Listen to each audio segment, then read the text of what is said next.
शिवाय गुरवे नमः।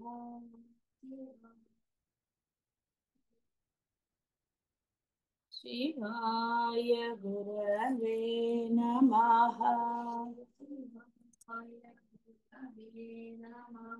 शिवाय गुरवे नमः।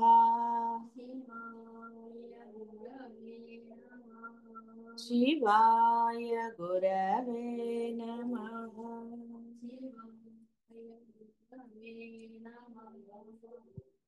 నవ విద్రుమ బింబ శ్రీన్యక్కారి దశ ఇక్కడ దనచ్చద అని పడింది, దశ నచ్చద మామూలుగా అయితే. అంటే ఇక్కడ అమ్మ నామాలు ఒక్కోసారి ప్రింటింగ్ మిస్టేక్ ఉంటాయి. ఆ అమ్మ యొక్క అంటే ఇక్కడ ఈ ఆధారాలు ఇలాంటివన్నీ చేస్తున్నారు అంటే మనం అమ్మ యొక్క రూపాన్ని ఈ సామాన్యమైన జీవ రూపంగా భావించడానికి వీలు లేదు. ఒక్కొక్క దేవతా శక్తి చేత ఒక్కొక్కటి ఏర్పడిందని చెప్పుకున్నాం. సిదగ్నికుండ సంభూత ఒక రూపం పొందింది ఆరాధించడానికి వీలుగా. ఎవరికైనా సరే దేహంలో ఈ యొక్క ముఖమైన భాగము సర్వశ్రేష్టమైనది. నీవు ఒక మంత్రం పలకాలి అంటే ఆ యొక్క ఈ అధరం లోపల ఆ దశనము అంటే ఈ పళ్ళు ఇవి చాలా ముఖ్యం. అది సరిగ్గా ఉన్నప్పుడే నీవు ఒక మాట మంత్రము ఏదైనా సరే స్పష్టంగా పలకగలుగుతావు. అంటే ఆ మంత్రం నిన్ను రక్షించాలి అంటే అది సరిగా ఉంది.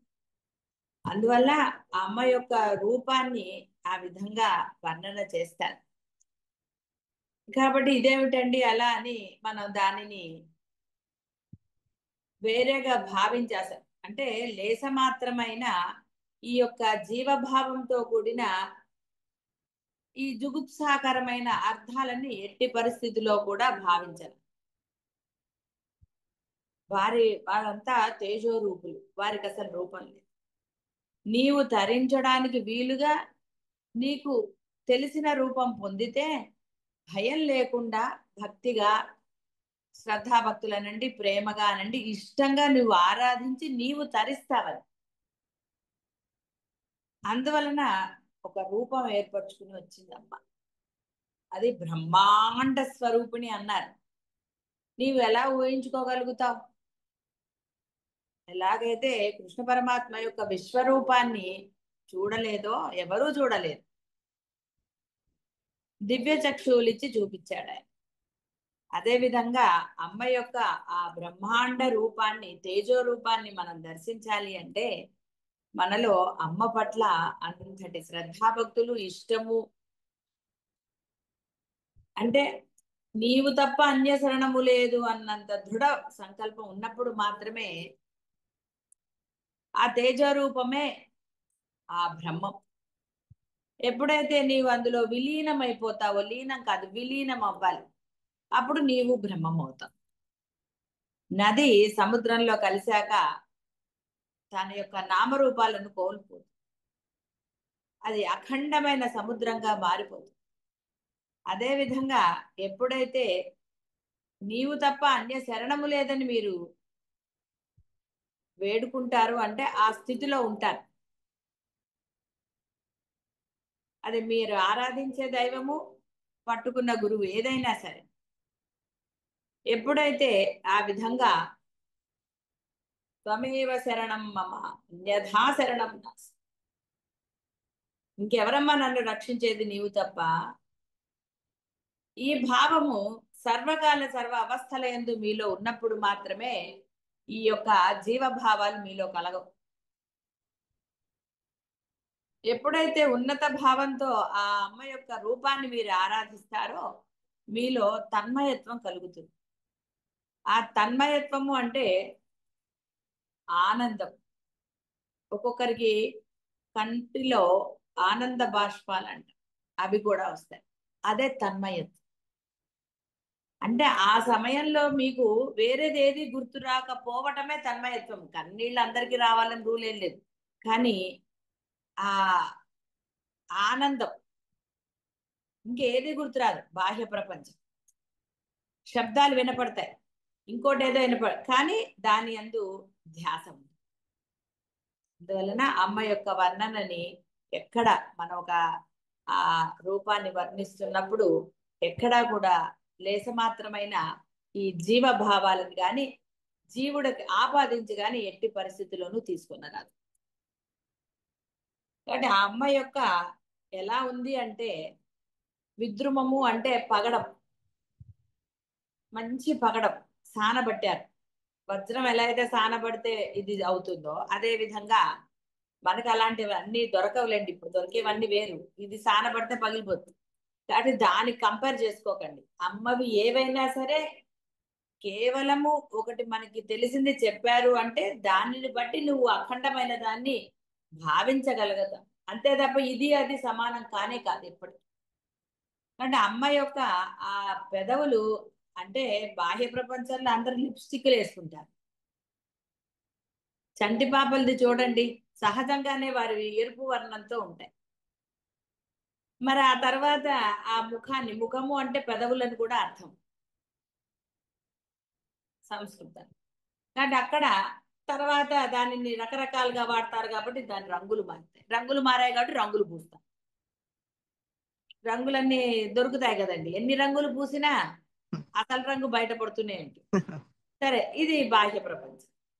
కానీ అమ్మ యొక్క ఆ పెదవులు సహజమైన ఆ ఎరుపు వర్ణం అంటే మళ్ళీ మనకి ఆ యొక్క శరీరం మనకి పోల్చి చెప్పబడిన ఎరుపు కాదు, ఉద్యద్భాను సహస్రాభాగా ఈ ఎరుపు అలాంటి అంటే ఈ ఎరుపు కన్నా ఆ ఎరుపు ఇంకా ఎక్కువ పగడం. అందరికీ పగడం తెలుసు కాబట్టి అంత చక్కగా సహజ వర్ణంతో ఉన్నాయి అని చెప్తున్నారు.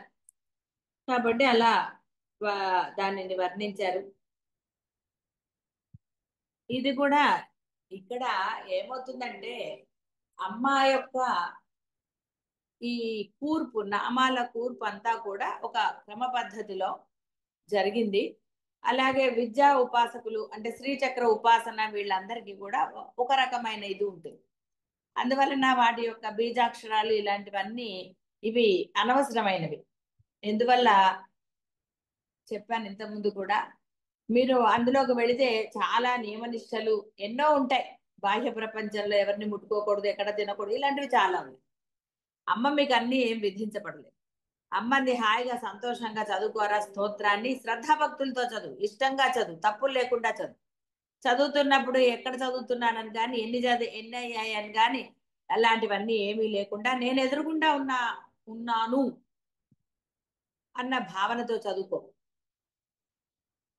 అప్పుడు మాత్రమే నీకు విద్యోపాసకులకి ఎంత ఇస్తానో అంతకన్నా ఎక్కువ ఇస్తారంట. కాబట్టి కష్టపడక్కర్లే, దైవానికి నీవు శరణాగతి పొందితే చాలు.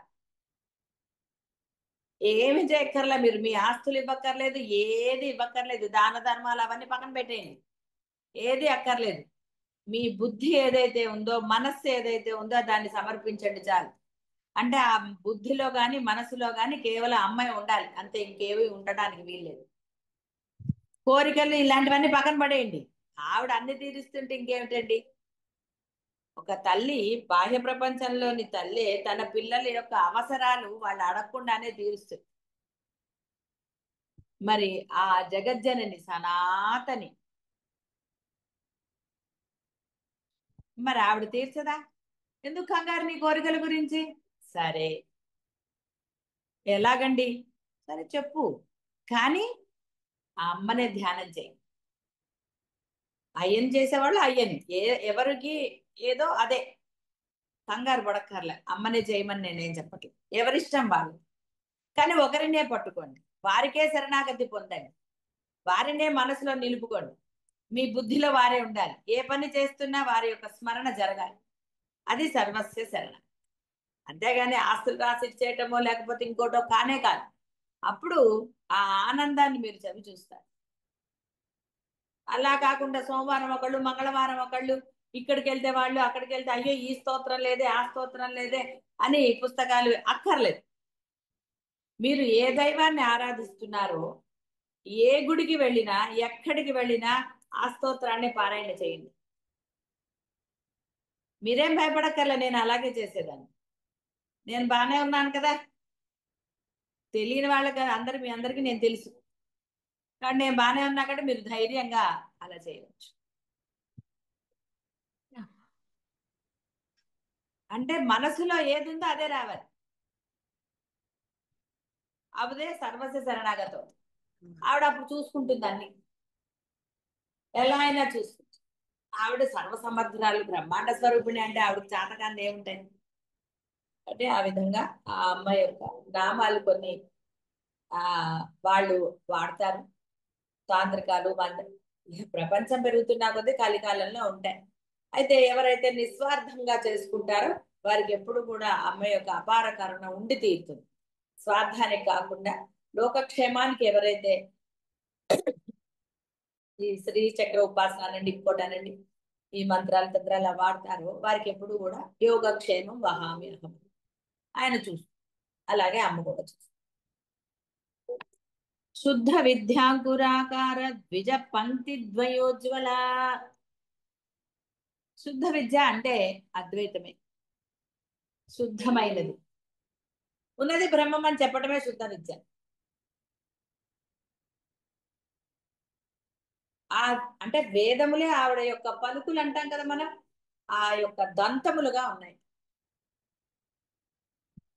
శుద్ధ విద్యాంకురాకార ద్విజ పంక్తి, రెండు కదా పైన కింద, ద్వయోజ్వల. శుద్ధ విద్య అనుటచే అమలమును అవిద్యా నాశనకరమును జ్ఞానదాయకమును అగు ఈ శ్రీ విద్య ఎందలి షోడసాక్షరి విద్య అన్నారు. మీరేం దాని గురించి కంగారు పడదు.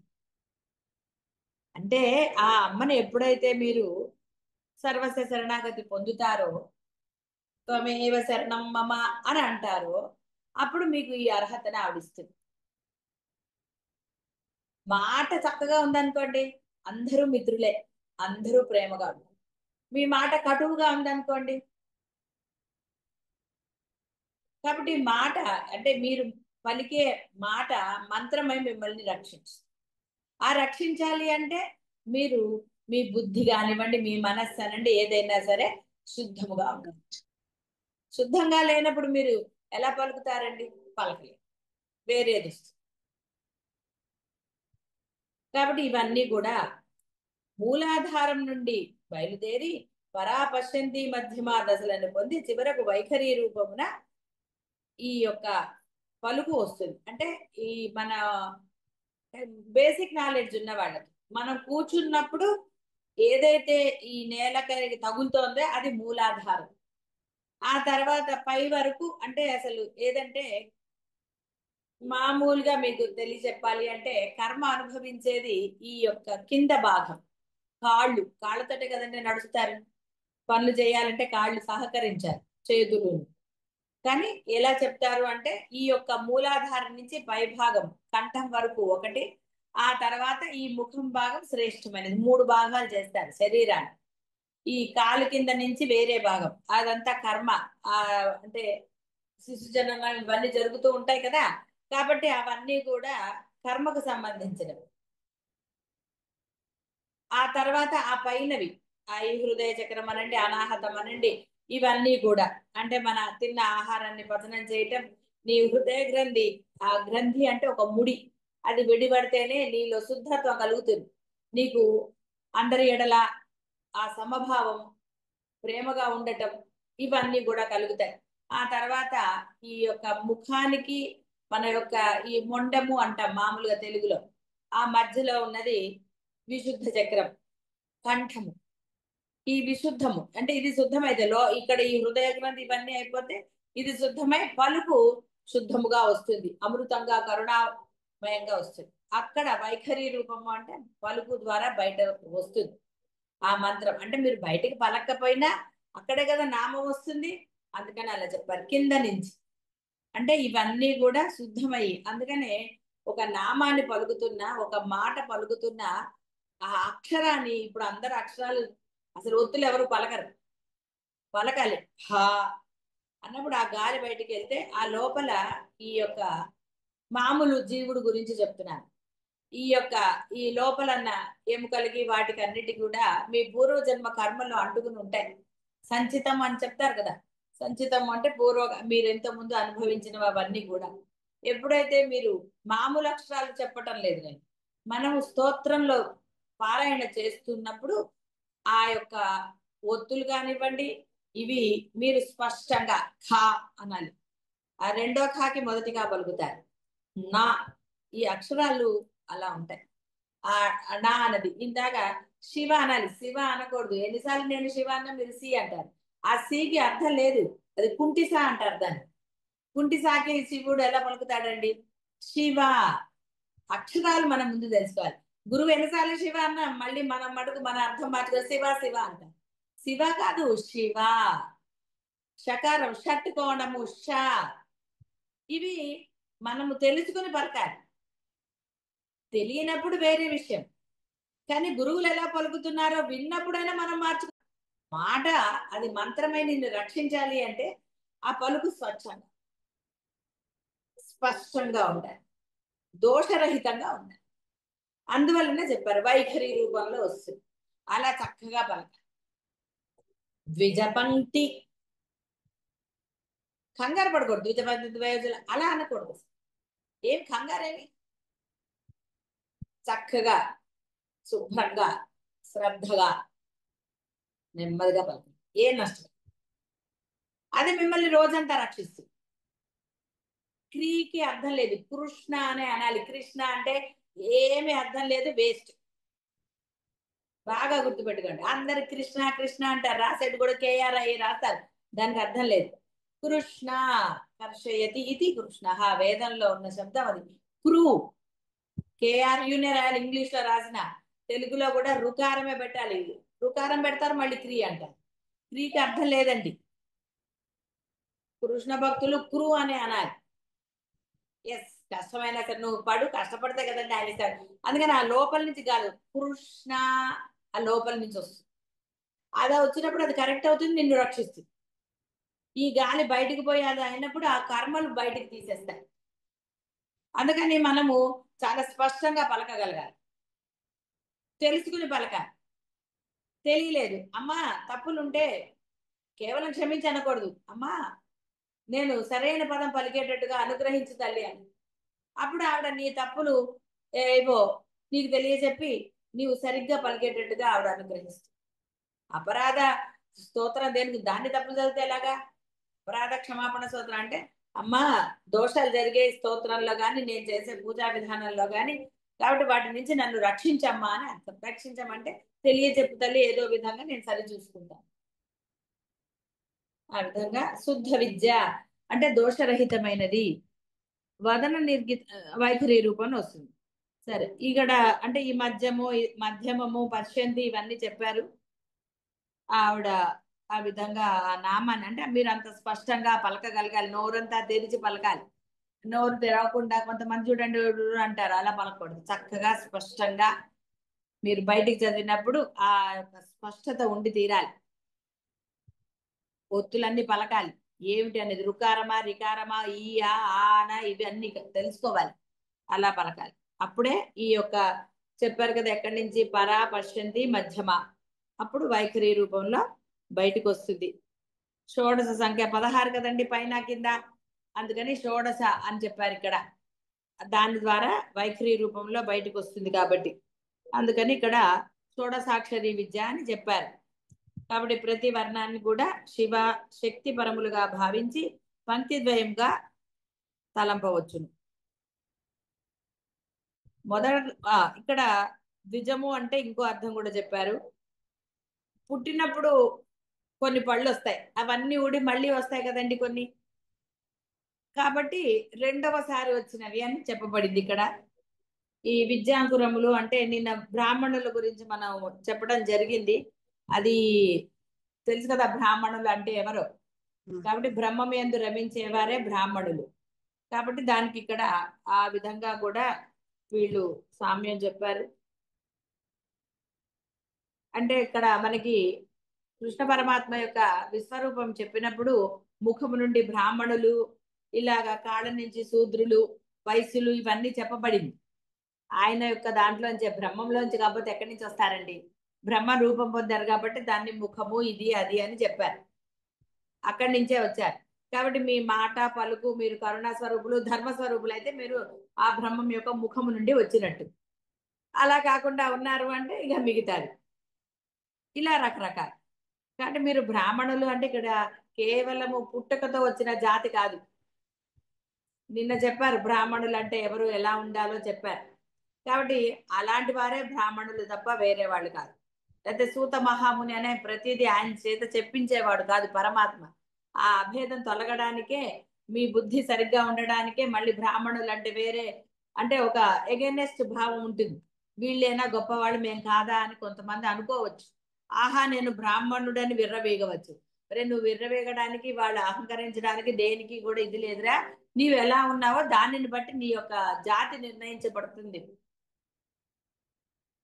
మీ యొక్క ఆరాధించే దైవం అనండి ఎవరైనా సరే బ్రహ్మం కూడా అదే విధంగా మీరు ఏమిటో నిర్ణయిస్తాడు. ఎస్ పుట్టుకతో బ్రాహ్మణ వంశంలో పుట్టి ఉండవచ్చు కాక, కానీ ఆ లక్షణాలు నీలో ఉన్నాయా అది తెలుసుకోవాలి.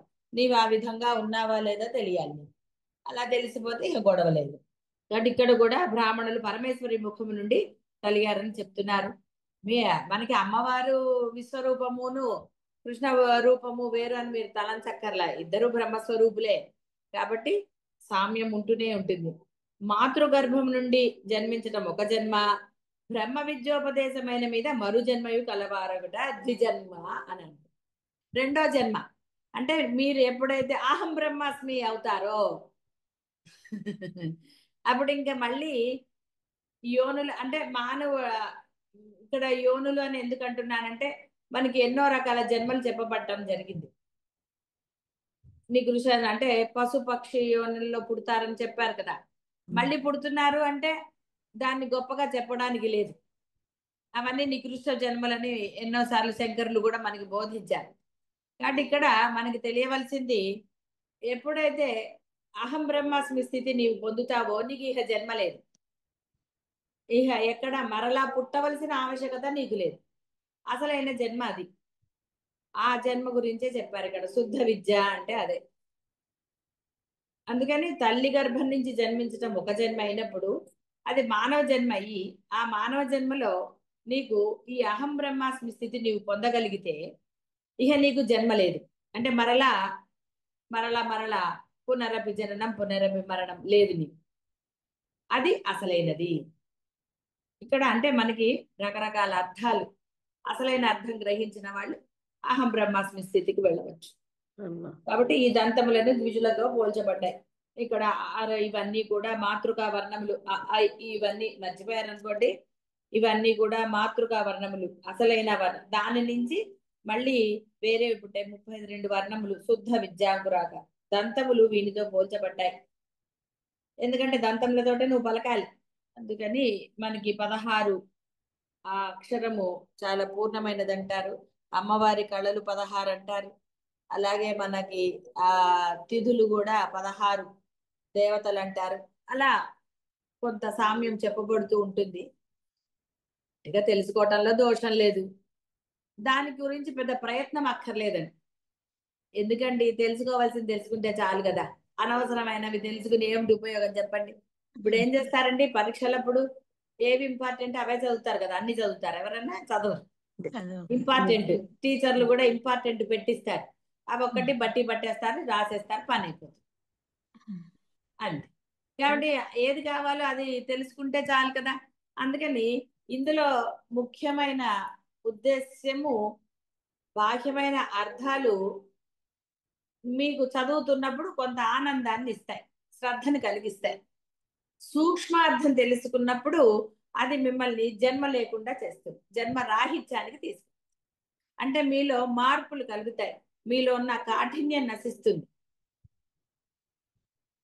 ఏవైతే భేదభావాలు వేరు వేరు అన్నవి ఉంటాయి చూసారా, ఈ అహంకారం నేను ఫలానా నేను ఫలానా అని కూడా ఐడెంటిటీతో తిరుగుతారు కదా. ఐడి కార్డు ఉద్యోగానికి వెళ్ళినప్పుడు వేసుకోవాలండి. ఇంట్లో కూడా ఐడి కార్డు ఎందుకు? ఎక్కడికైనా బయటకు వెళ్ళినప్పుడు ఐడి కార్డు ఎందుకండి? అక్కర్లా. ఆ ఐడి కార్డుతో ఉండక్కర్లేదు అని అర్థం. నేను ఫలానా అక్కర్లేదు.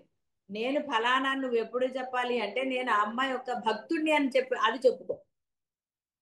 మాట్లాడితే అది కూడా అసలు దక్కర్లేదు. ఏదో కొంత అందులో స్థిరత్వం వచ్చే వరకు నువ్వు చెప్పుకుంటే దోషం లేదు. అందువల్ల ఈ విధంగా మనకి ఆ అమ్మాయి యొక్క నామాలు చెప్పబడుతూ ఉంటాయి. కర్పూర వీటి కామోద సమాకర్ష దిగంతరా. దిగంతర దాకి దీకి ఆ ఒత్తు కూడా ఉండాలి. చాలా స్పష్టంగా తెలుసుకుని పలకండి. ఒక్క నామం పలికినా సరే శ్రీమాత మూడిటికి దీర్ఘాలు ఉన్నాయి. శ్రీమాత శ్రీమాత అనకూడదు, వేస్ట్ కదండి. శ్రీమాత అని పలకగలిగినప్పుడే శ్రీమాత అని. భవానీ ఆ పలకాలి, హాకి ఒత్తు పెట్టాలి. ఒట్టి కలుకి ఖలు అంటే అవునా అని ఆ రెండో పలకాలి. ఖలు అర్థం మారిపోతుంటుంది. అర్థం మారిపోతే ఎలాగా?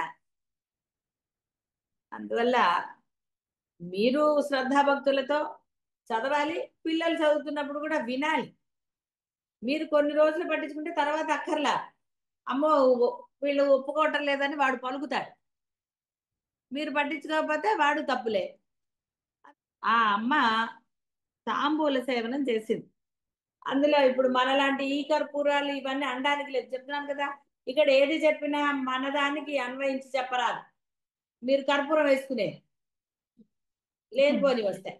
తినే కర్పూరాలు ఉంటాయి, ఆ కర్పూరం వేరు. అందుకని అమ్మ ఈ కర్పూరము మొదలైన సుగంధాలతోటి ఆవిడ తాంబూల సేవనం చేసింది. అందుకని ఆ ఆ అమ్మ యొక్క ఆ తాంబూలం యొక్క సుగంధము దిగంతరాలు వ్యాపించింది. దిగంతర అంత వ్యాపించింది. అంతటి సుగంధభరితమైన తాంబూల సేవనం చేసింది అమ్మ. ఏమండి ఇది కూడా చెప్తారంటే తాంబూలానికి చాలా గొప్పగా ఉంటుంది. మనం షోడశ ఉపచారాలు చేస్తున్నప్పుడు చివరన తాంబూలం కూడా అమ్మవారికి సమర్పిస్తాం. ఒక్కొక్క దానికి ఒక్కొక్క దీన్ని పొందుతారు, తృప్తి అవి ఇవన్నీ ఉంటాయి. ఏది ఊరికే లేదండి. మీరు ఒక సేవ చేస్తున్నారంటే దాని తగ్గ ఫలితం అమ్మ ఇచ్చి తీరుతుంది. చెప్పాను కదా, మీరు శ్రద్ధగా ఇష్టంగా రామ అంటూ రా పలికి మా పలకపోయినా వాళ్ళు మాకి కూడా అక్కడ వేసేసి మీకు ఇచ్చేస్తారు. అంతటి కరుణా స్వరూపులు ఆ బ్రహ్మం అనండి, దేవుళ్ళు అనండి, ఎవరైనా సరే ఆరాధించే దైవం. అందుకని మీరు ఇష్టంగా చదవాలి, స్పష్టంగా అనాలి. రమ అనకూడదు, రామ. ఆ గొంతులో ఆ యొక్క మీ ఉద్విగ్నత అంటే ఈ బయట ఉద్విగ్నతలు కాదు, ఆనందం. అంటే మీకు ఆనందం లభించాలి ఆ పదం పలుకుతున్నప్పుడు, ఆ నామం పలుకుతున్నప్పుడు. మీరు అలా పలకండి, 1,00,000 కన్నా 10 సార్లకు వచ్చేస్తుంది. 1,00,000 జపం చేస్తే మీకు ఎంత ఫలితమో, మీరు కనుక ఇలా శ్రద్ధాభక్తులతో అంటే ఆనందంగా ఆ లోపల నుంచి అని పలికారు అంటే ఏమైంది, ఇక్కడ మనస్సు అదే పలుకుతోంది. మీ యొక్క అన్ని చక్రాలనండి పోని ఈ ముఖము అదే పలుకుతోంది. మీకు వేరే ధ్యాస లేదు. అప్పుడు అంతటి ఫలితం ఇస్తాను. అయితే ఈ ఫలితము నేను బాహ్యానికి సంబంధించిందని చెప్పటం లేదు, ఇహపరాలకు సంబంధించింది ఉంటుంది. మిమ్మల్ని అహం బ్రహ్మాస్మి స్థితికి తీసుకెళ్ళచ్చు, ఇక్కడ కర్మలు తొలగించవచ్చు, స్వర్గాన్ని ప్రసాదించవచ్చు. ఏదైనా చేయగలుగుతున్నారు మీ యొక్క దానిని బట్టి. కాబట్టి ఆ యొక్క పరిమళము దశ దిశలు నిండిపోయిందిట. సరే ఇక్కడ చెప్పారు, ఏలకులు, లవంగాలు, పచ్చకర్పూరము, కస్తూరి, కుంకుమ పువ్వు, జాజికాయ, జాపత్రి, వక్కలు, చలువ మిరియాలు, తమలపాకులు, కాచు ఆ అమ్మాయి యొక్క దాంది. ఇవన్నీ మనకు తెలిసిన దాంట్లో పెట్టారు. మీరు ఇవన్నీ వేసుకోకండి అనవసరంగా లేనిపోండి. అమ్మతో పోటీ ఏమిటండి?